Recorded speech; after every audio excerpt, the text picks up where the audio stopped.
When I came to this capital city of Trenton, I was working in the Trenton School Board, for the Trenton School Board as a teacher in the elementary and junior high school.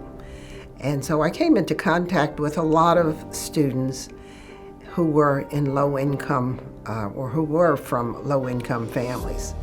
And I just saw the need, the great need that existed in the urban area there in the city of Trenton. And I just felt that there was something that needed to be done. And one of the things I found was that there was not anybody on the County Board of Freeholders, which is now known as the County Board of Commissioners, who looked like me or like the students that I had in class, and their needs were not being addressed. And I felt that I could do something to improve the quality of life, not just for those students who lived in the city of Trenton, but those people in the entire county. Well, I've been very, very active in the Education Committee for the Senate, and I'm the vice chair of that committee, and previously I was the chair of the Education Committee. So I was totally committed to providing a thorough and efficient education for all children, and worked very diligently to ensure that those students who were being left behind in our urban areas were getting the remediation and getting the attention that they needed in order to thrive. And many times it had to do with making sure they had proper nutrition, because many of them come to school hungry and not having food at home to eat. So I was very active in putting together legislation so that the kids would not only have a school lunch, but also a breakfast.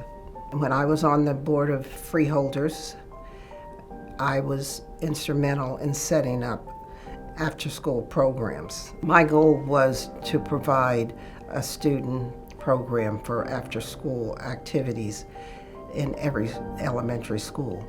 And I worked very hard to make that happen, and I didn't complete the goal that I had, but I was satisfied that a lot of the students would not be going home to an empty house or hanging out on the streets until their parents came home from work.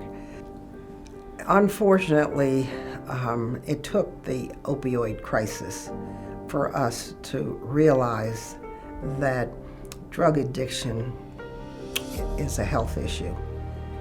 Before it hit the white community, it was considered a criminal issue. It was a crime, and you were arrested and put in prison. But we need to provide more counseling and mental health programs today more than ever before, because there are just so many problems that we have in society today, and young people in particular are being subjected to so many, I guess, as you would say, temptations. People need to have counseling if they're having problems getting through life. You have to be able to deal with life on life's terms and not submit yourself to any kind of drug that's going to distort your personality. Well, one of the things that I think every individual should do, they should go to their council meetings, their Board of Education meetings, and find out exactly what's going on in their community.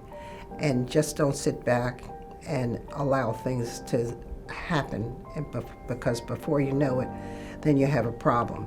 And people should step up too and run for office. You have ideas, you should step forward and run for the school board, or run for council, or run for any office that's available if you think you have the talent and the time and the commitment, because it takes a village, as they say. You can't just rely on somebody else to do it.